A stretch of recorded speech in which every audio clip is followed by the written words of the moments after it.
한국은 1년에 황산 239만 톤을 해외로 내보냅니다. 세계 5위. 수입은 고작 1만 2천 톤, 수출이 수입의 217배입니다. 그래서 중국이 5월부터 황산 수출을 금지하겠다고 발표했을 때 대부분은 이렇게 넘겼습니다. 우리랑 무슨 상관이야? 세계 5위가 떨 이유가 없잖아. 그런데 발표가 나오자마자 그 주 국제 황산 가격은 125% 폭등했습니다. 한 주 만에 2배가 넘었습니다. 아직 금지는 시행되지도 않았습니다. 발표 한 줄로 시장이 이렇게 움직입니다. 그리고 지금 이 숫자는 당신 집 양파 한 망과 예약해둔 전기차 견적서와 다음에 살 스마트폰 가격표를 흔들 예정입니다. 239만 톤을 수출하는 우리가 왜 중국의 황산 수출 금지에 떨고 있는지 한 겹씩 벗겨보겠습니다. 먼저 125%라는 숫자의 정체부터 확인해 봅시다. 먼저 그 한 주에 무슨 일이 있었는지부터 천천히 짚어보겠습니다. 중국 상무부가 2026년 5월부터 황산 수출을 금지하겠다고 발표했습니다. 막은 게 아닙니다. 5월부터 막겠다고 예고만 나온 상태. 시행은 아직 한 번도 시작되지 않았습니다. 그런데 시장은 발표 그 자체를 이미 실행으로 받아들였습니다. 중국 내수 황산 가격은 발표 당일 톤당 464위안에서 1045위안으로 뛰었습니다. 한 주 만에 125%, 2배가 넘는 폭등입니다. 그리고 이 움직임은 중국 안에만 머물지 않았습니다. 인도로 들어가는 수입 황산 가격은 87%, 그 외 지역은 106% 올랐습니다. 시장마다 폭은 조금씩 달랐지만 방향은 모두 같았습니다. 모두 치솟았죠. 시장이 이렇게 빠르게 반응한 데에는 숨은 공범이 있습니다. 바로 이란 전쟁입니다. 세계 유황교역의 약 45%가 걸프 지역에서 나옵니다. 황산의 출발점이 바로 이 유황입니다. 즉 원료 쪽에서는 걸프발 공급 불안이 먼저 깔려 있었고 그 위에 중국이 중간재인 황산 자체를 다음 달부터 막겠다고 선언한 셈입니다. 원료와 중간재 두 지점이 동시에 조여지기 시작한 것입니다. 시장 입장에서는 이보다 더 명확한 신호가 없습니다. 이 구간은 당분간 공급이 얇아진다. 그러니 값을 먼저 올려두자. 그래서 이번 사건은 요란한 경보라기보다 조용한 사이렌에 가깝습니다. 아직 물리적으로 막힌 건 하나도 없습니다. 뉴스 제목에는 폭등이라는 단어만 툭 올라와 있고 많은 사람은 그대로 스크롤을 내렸습니다. 그런데 돈의 흐름을 따라가 보면 이미 세계 시장의 가격표는 발표 한 줄에 맞춰 전부 다시 조정되었습니다. 실제 금지는 5월부터, 그 전까지 남은 시간은 시장이 미리 값을 조정하는 구간입니다. 그리고 한국은 이 사이렌이 가장 이상하게 들리는 나라입니다. 왜냐하면 한국은 황산 수입국이 아니라 세계 5위 수출국이기 때문입니다. 여기서 의문이 하나 생깁니다. 연간 239만 톤을 수출하는 나라가 왜 중국 발표 한 줄에 같이 흔들리느냐는 겁니다. 답은 간단합니다. 우리가 만드는 황산과 우리가 필요한 황산이 다른 종류이기 때문입니다. 한국이 해외로 내보내는 239만 톤의 대부분은 일반 공업용 황산입니다. 구리나 아연을 재련하는 과정에서 덤으로 나오는 두산물 황산이 상당 부분을 차지합니다. 양은 많지만 이건 반도체 세정이나 배터리 전구체에 바로 투입할 수 있는 등급이 아닙니다. 일부 초고순도 황산은 여전히 외부에서 들여와야 합니다. 그리고 황산을 만들려면 원료가 필요합니다. 그 원료가 바로 유황입니다. 세계 유황교역의 약 45%가 걸프 지역을 통과합니다. 이란 전쟁 이후 호르무즈 물류는 이미 출렁이고 있습니다. 원료는 중동 리스크에 물려있고 중간재 시장은 중국 발표 한 방에 흔들립니다. 바깥에서 두 지점을 동시에 조이고 있는 상황입니다. 수출 구조도 우리 편이 아닙니다. 239만 톤의 상당수는 장기 공급 계약에 묶여 있습니다. 가격이 뛰어도 납품 일정은 그대로 굴러가야 합니다. 마진을 유연하게 조정할 여지가 좁다는 뜻입니다. 국제 가격이 오르면 그 상승분은 결국 국내 수요처와 소비자 쪽으로 더 빨리 번집니다. 정리하면 이렇습니다. 한국은 황산을 많이 내보내지만 필요한 등급과 원료는 바깥에 묶여 있습니다. 수출 물량은 계약에 갇혀 있고 수입 등급은 대체가 어렵습니다. 숫자로 보면 세계 5위 간판이지만 통장으로 들어오면 불리한 구간에 서 있는 셈입니다. 문제는 이 구조가 가장 먼저 도착하는 곳이 우리 식탁이라는 점입니다. 의외라고 느낄 수 있습니다. 황산은 공업약품이라는 이미지가 강하니까요. 그런데 세계에서 쓰이는 황산의 절반이 훌쩍 넘는 양, 대략 55에서 60%가 비료를 만드는 데 들어갑니다. 특히 인삼비료, 뿌리 채소가 땅속에서 통통하게 굵어지는데 결정적인 역할을 하는 성분입니다. 인삼비료의 영향을 가장 빨리 받는 작물이 바로 우리가 매일 먹는 양파, 마늘, 감자, 당근, 고구마 같은 뿌리 채소입니다. 비료 원가가 오르면 농가는 비료를 덜 쓰거나 더 비싸게 삽니다. 결과는 둘 중 하나, 수확량이 줄거나 원가가 오른 채로 시장에 나오거나 어느 쪽이든 소매가는 위로 움직입니다. 한 망에 7,000원 하던 양파가 어느 날 8,000원이 되고 그 다음 주에는 9,000원이 됩니다. 뉴스 자막에 황산이라는 단어가 뜨지 않습니다. 마트 진열대에는 그냥 숫자 하나가 바뀌어 있을 뿐입니다. 소비자들은 이걸 날씨 탓, 작황 탓으로 기억합니다. 그런데 실제 출발점은 지구 반대편의 원료 시장에서 이미 몇 달 전에 조용히 눌려있던 버튼입니다. 중국이 5월부터 수출을 막겠다고 예고만 했을 뿐인데 그 파동은 우리 집 장바구니까지 내려옵니다. 문제는 양파 한 가지에서 끝나지 않는다는 점입니다. 한국인의 식탁은 뿌리 채소로 거의 다 연결됩니다. 김치에는 마늘과 양파가 들어가고 카레에는 감자와 당근이 들어가고 찌개와 볶음에는 양파가 빠지지 않습니다. 가공식품 공장도 같은 원료를 씁니다. 외식 메뉴도 결국 같은 장바구니에서 출발합니다. 한 품목이 오르는 게 아니라 식탁 위 7접시가 동시에 천천히 무거워집니다. 여기서 한 걸음만 더 들어가면 북한이라는 극단적인 사례가 보입니다. 북한은 오래전부터 비료 부족에 시달려왔습니다.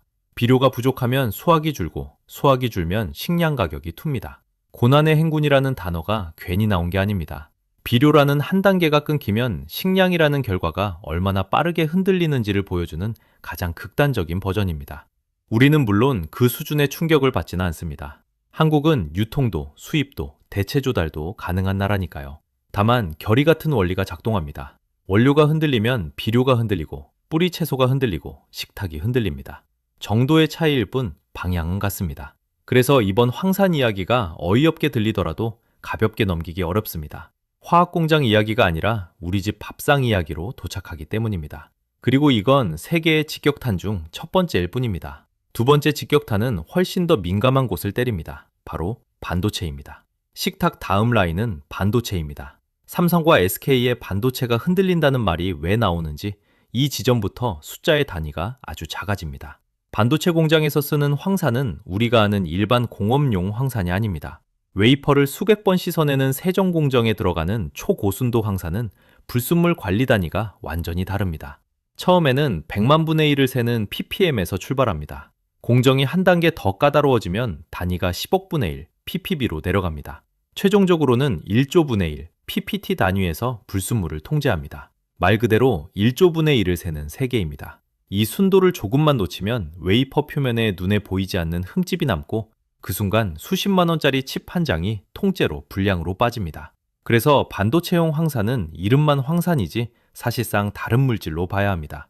당연히 만드는 공장도 다르고 가격대도 다르고 공급받을 수 있는 업체 숫자도 극히 제한적입니다. 여기서 이야기의 분위기가 한번 바뀝니다. 한국에는 이 초고순도 황산을 직접 만드는 회사가 있습니다. 고려아연입니다. 고려아연은 원래 아연을 뽑는 재련 회사입니다. 그런데 아연 광석을 고온에서 녹이는 과정에서 황성분이 부산물로 대량으로 쏟아져 나옵니다. 오랫동안 골칫거리로 버려지던 이 부산물을 정제하고 또 정제해 반도체 라인에 그대로 들어갈 수 있는 수준까지 순도를 끌어올렸습니다. 그 결과 아연 제련소가 한국 반도체 산업의 허리가 된 반전이 만들어졌습니다.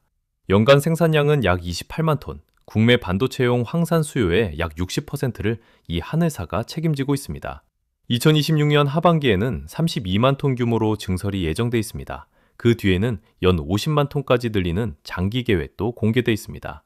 중국이 5월부터 수출을 막겠다고 예고한 지금 시점에도 국내 반도체 라인이 당장 멈추지 않을 거라는 전망이 나오는 이유가 바로 여기에 있습니다.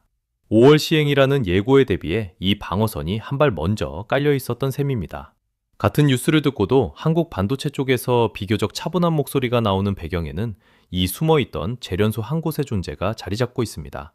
그런데 방어선이 있다는 말은 그 너머에 무엇인가 있다는 말과 같습니다.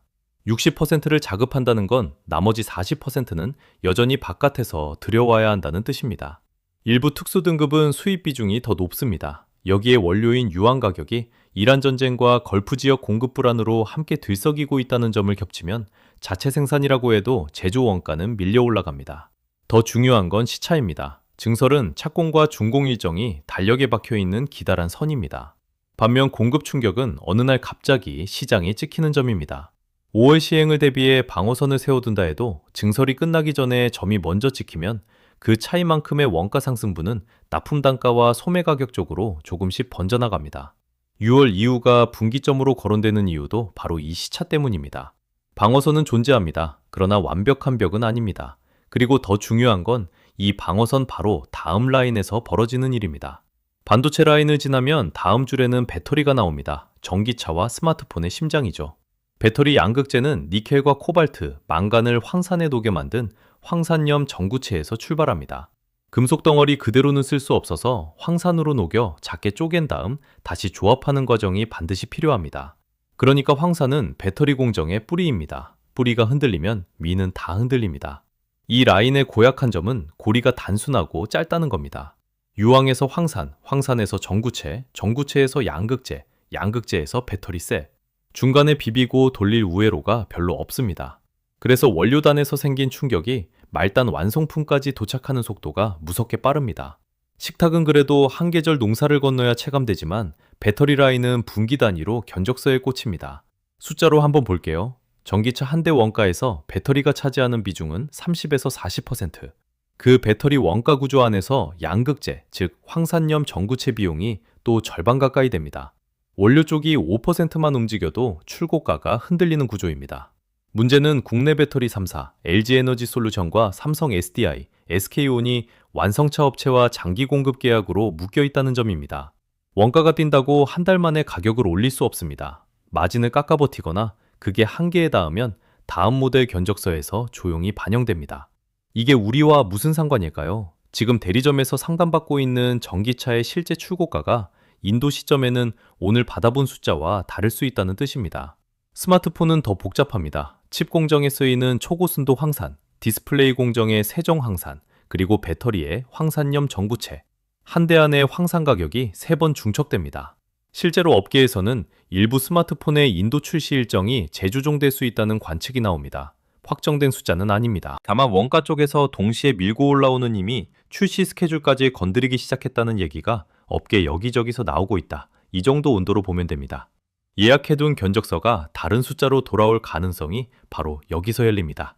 정부도 이 구조를 모르고 있는 건 아닙니다. 2023년 말 산업통상자원부는 산업공급망 3050 전략이라는 계획을 내놓았어요. 이름이 좀 딱딱한데 풀어보면 의외로 단순합니다. 공급망 안정 품목 185개를 먼저 골라냅니다. 그리고 그 품목들의 특정국 의존도를 2030년까지 절반 아래로 낮추겠다는 계획. 3050이라는 이름이 바로 이 연도와 비율에서 나온 겁니다. 여기에 핵심 광물 20종, 그 안에 35개 품목은 평균 대길치 정도를 비축해두겠다는 조항까지 붙었습니다. 원료가 갑자기 끊겨도 석 달은 버틸 방패를 준비해두겠다는 뜻입니다. 민간도 같은 방향으로 움직이고 있어요. 원료 수입선을 여러 나라로 나누는 작업이 조용히 이어지고 있어요. 고려아연은 기존 28만 톤 라인을 32만 톤으로 먼저 올립니다. 그 뒤에는 50만 톤 수준까지도 내다보고 있는 중입니다. 방향은 분명히 잡혀있다는 뜻입니다. 다만 공급망은 하루 만에 갈아엎을 수 있는 게 아닙니다. 새 광산 하나를 뚫는데 10년 안팎, 재련소 한 기를 세우는데도 여러 해가 걸립니다. 계획은 빠르지만 현실의 속도는 느립니다. 그리고 그 시차가 만드는 비용은 기업이 다 삼켜주지 않습니다. 결국 소비자 쪽으로 흘러옵니다. 장바구니 영수증과 자동차 견적서, 통신사 요금 고지서에 한 줄씩 얹히는 식으로 말입니다. 그래서 이 시점에 239만 톤이라는 숫자를 다시 보게 됩니다. 수출 239만 톤은 여전히 세계 5위 수준의 양입니다. 하지만 흔들림은 양에서 오는 게 아니라 구조에서 옵니다. 피가 넘치는 게 아니라 수혈팩이 부족한 상황. 간판의 크기와 통장의 안전은 다른 문제였던 셈입니다. 뉴스 헤드라인 한 줄 아래에는 유황에서 황산으로, 황산에서 비료와 반도체와 배터리로, 거기서 다시 식탁과 견적서와 스마트폰 가격표로 이어지는 선이 계속 흐르고 있습니다. 그 선은 조용하지만 빠릅니다. 중국이 내놓은 예고 한 줄, 이란 앞바다의 긴장감 한 줄이 내 통장까지 도착하는 시간은 생각보다 훨씬 짧습니다. 앞으로 황산이라는 단어가 다시 뉴스에 등장하는 날, 이제는 원료가 어디에서 오고 누가 그 사이를 메우고 있는지를 같이 떠올려 보셨으면 합니다. 돈의 흐름을 따라가 보면 결국 그 끝에는 언제나 우리 일상이 서 있습니다. 이런 연결고리를 계속 따라가 보고 싶으시다면 구독과 좋아요 눌러주세요. 다음 뉴스도 같은 눈으로 함께 뜯어보겠습니다.